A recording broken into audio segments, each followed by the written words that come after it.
이 말씀은 구약성경 창세기 24장 28절에서 49절까지인데요. 28절에서 33절까지 읽고 49절을 읽겠습니다. 같이 한 목소리로 24장 28절에서 33절까지 같이 읽겠습니다. 소녀가 달려가서 이 일을 어머니 집에 알렸더니 리브가에게 오라버니가 있어 그의 이름은 라반이라. 그가 우물로 달려가 그 사람에게 이르러 그의 누이의 코골이와 그 손의 손목걸이를 보고 또 그의 누이 리브가가 그 사람이 자기에게 이같이 말하더라 함을 듣고 그 사람에게로 나아가니라. 그때 그가 우물가 낙타 곁에 서 있더라. 라반이 이르되 여호와께 복을 받은 자여 들어오소서. 어찌 밖에 서 있나이까? 내가 방과 낙타의 처소를 준비하였나이다. 그 사람이 그 집으로 들어가매 라반이 낙타의 짐을 부리고 집과 사료를 낙타에게 주고 그 사람의 발과 그의 동행자들의 발 씻을 물을 주고 그 앞에 음식을 베푸니 그 사람이 이르되 내가 내 일을 진술하기 전에는 먹지 아니하겠나이다. 라반이 이르되 말하소서. 49절입니다. 이제 당신들이 인자함과 진실함으로 내 주인을 대접하려거든 내게 알게 해 주시고 그렇지 아니할지라도 내게 알게 해 주셔서 내가 우로든지 좌로든지 행하게 하소서. 아멘. 하나님의 뜻과 종의 사명이라는 제목으로 설교하려고 합니다. 이제 우물가에서 아브라함의 종을 만났고 이제 아브라함의 종으로부터 큰 선물을 받고 또 이제 그 하룻밤 유숙할 것을 요청을 받은 리브가가 이제 여기서는 이제 소녀로 나오죠. 이제 그 소녀가 이제 달려갑니다. 그래서 28절에 소녀가 달려가서 이 일을 어머니 집에 알렸다. 여기에 달려갔다라고 하는 이 말, 루츠라고 하는 말인데, 이것은 이제 어떤 목적을 가지고 이제 달려가는 것을 의미하고, 이제 주로 남자에게 사용되는 말입니다. 그런데 지금 24장에서는 이제 아브라함의 종이 이삭의 이제 아내의 감을 찾아서 이제 되돌아가야 하는 사명을 가지고 왔는데 여기서 이 단어는 그 이삭의 혼인과 관련해서 이 단어가 사용이 됩니다.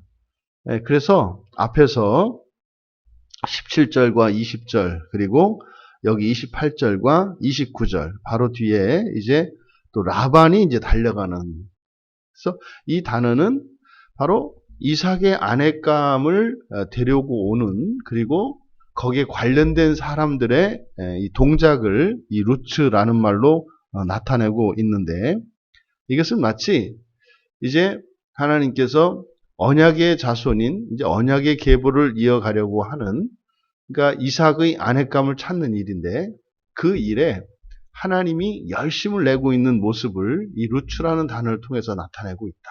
그러니까 모든 게 달려서 막 급한 마음. 그러니까 하나님께서 이제 그 예비하신 그 소녀를 만나게 하셨고 이제 일사천리로 이제 결혼을 이루어서 빨리 이 언약의 자손의 계보를 이어가게 하시려고 하는 하나님의 마음을 이 루츠를 통해서 나타내고 있다. 그러니까 29절에 라반도 달려갔다 그래요. 지금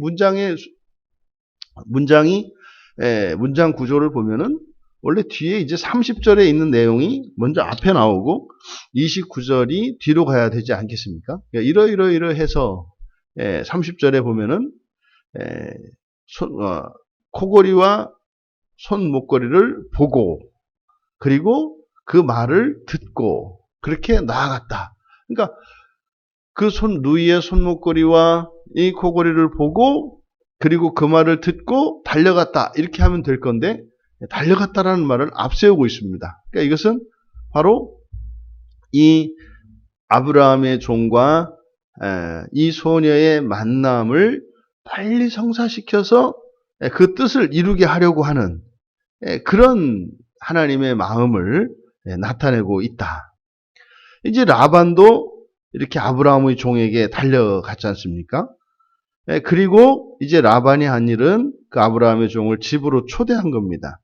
초대할 때 보니까 여호와께 복을 받은 자여 이렇게 얘기합니다. 여호와께 복을 받은 자여 어찌 밖에 서 있나이까 내가 방과 낙타의 초소를 준비했나이다.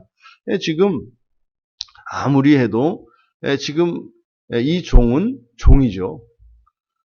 라반은 주인이고요. 이 종은 종입니다.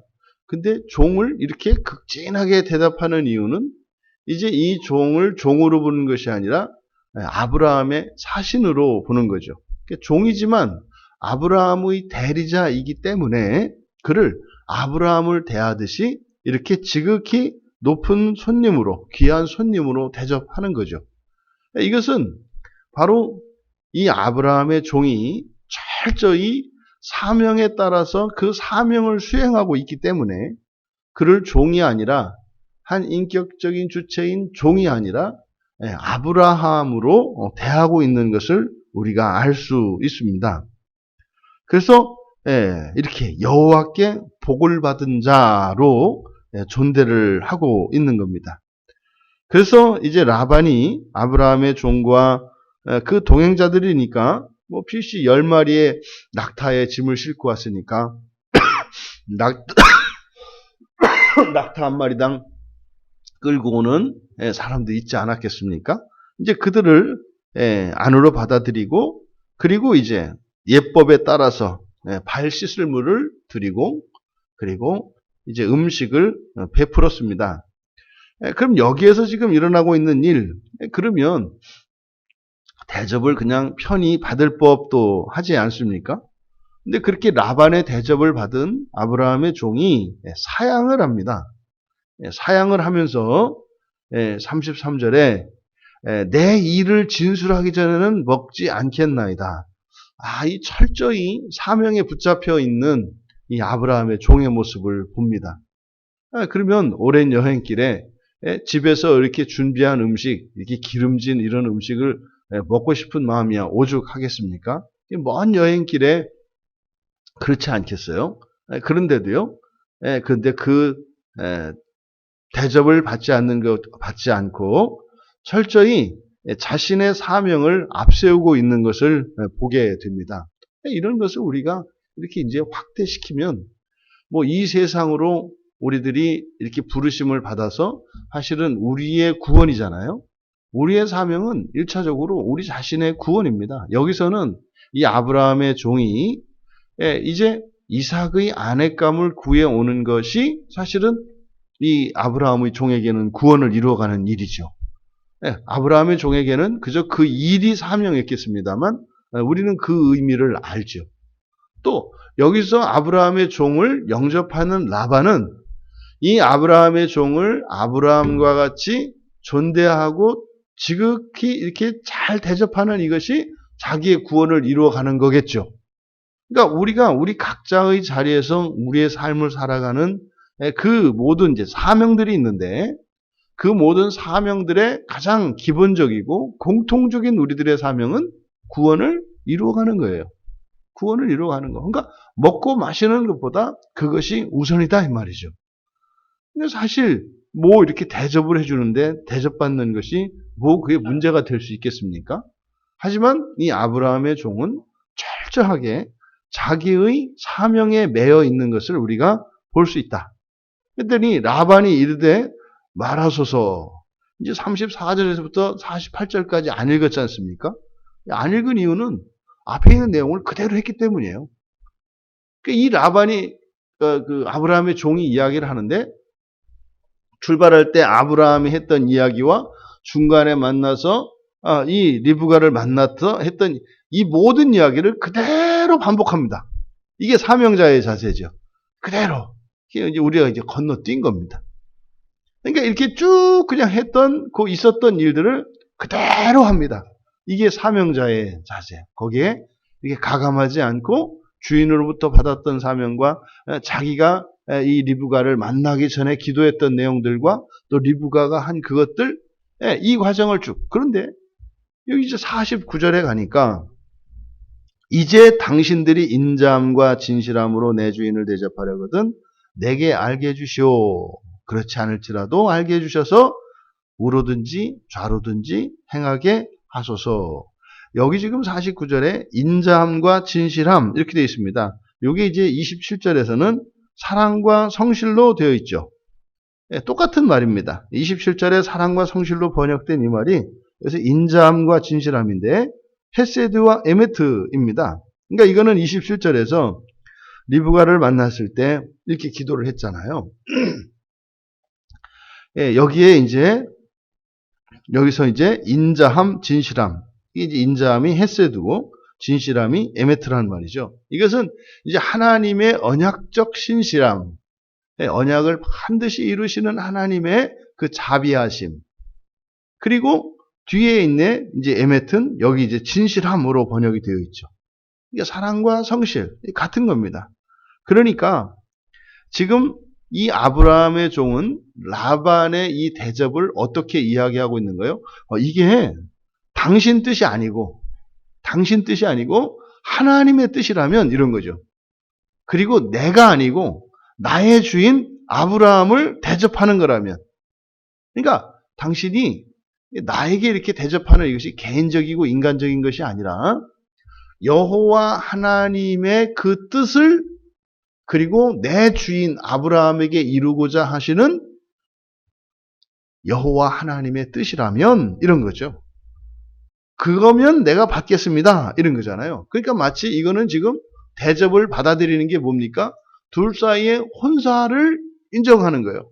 그러니까 당신의 그 누이를 나에게 줘서 이제 그 누이를 우리 주인의 아들인 이삭의 그 아내감으로 주겠다고 하는 이 혼사를 받아들여야 내가 먹습니다. 그러니까 나는 내 사명이 아니고서는 이 사명과 관계없는 이러한 대접은 식사 한 끼도 내가 대접받을 수 없다. 뭐 이런 이야기인 거죠. 그래서 만약에 그렇지 않을지라도 알게 해줘라. 그러니까 뭐 그냥 이 얘기하자면 그런 거잖아요. 식사지 손님으로 받아들이고 대접하니까 아니 당신 누이 동생을 주면 내가 밥을 먹고 안 주면 내가 안 먹겠소이다. 뭐 이렇게 이야기를 하는 거죠. 여기서 이제 우로든지 좌로든지 행하게 하소서. 이게 이제 우로든지는 이제 먹겠다는 거고 좌로든지는 안 먹고 그냥 떠나겠다고 하는 거죠. 지금 우리가 이 아브라함의 종의 이 자세를 통해서 우리들의 이 삶의 사고방식, 가치관을 좀 한번 들여다볼 수 있게 되기를 바랍니다. 아브라함의 종에게 있어서 가장 우선은 뭐예요? 여호와 하나님의 뜻을 이루는 겁니다. 여호와 하나님의 뜻을 이루는 것이 최우선입니다. 자신의 편안함이나 이런 대접조차도 거부하고 하나님의 뜻인지 아닌지를 알고자 하는, 그러니까 하나님의 뜻 안에서 이루어지는 것이 아니면 이 음식조차도 먹지 않겠다라고 하는, 이것이 사실은요 가장 지혜로운 삶의 방식이고 멋있는 삶 아니겠습니까? 내 앞에 주어진 북이 영화라 할지라도 이것이 하나님의 뜻이 아니면 내가 받지 않겠습니다. 만약에 반대로 이것이 하나님의 뜻이라면 그것이 고난의 길이라 할지라도 내가 가겠습니다. 이게 지금 49절에서 이야기하는 내가 우로든지 좌로든지 행하게 하소서. 그러니까요, 내가 어떤 일을 선택하고 그 일을 실천함에 있어서 기준은 이것이 당장 현실적으로 나에게 유익이 되느냐 안 되느냐, 이것이 나에게 즐거우냐 즐겁지 않으냐가 아니라 하나님의 뜻이냐 아니냐가 이 아브라함의 늙은 종의 삶의 유일한 기준인 것을 알게 됩니다.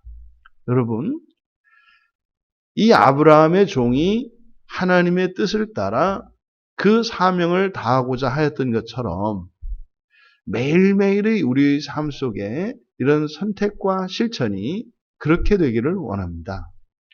사실은 그것이 우리를 희생하는 거 아니잖아요. 그게 가장 우리를 위하는 거잖아요. 위험을 피하는 것이고요. 예상할 수 없었던 환난을 미연에 방지하는 것이지 않습니까? 근데 자꾸만 우리가 잊어버립니다. 순간적으로 잊어버립니다. 그래서 우리가 늘 깨어서 분별하며 기도하며 살아야 되는 이유가 여기에 있는 거죠.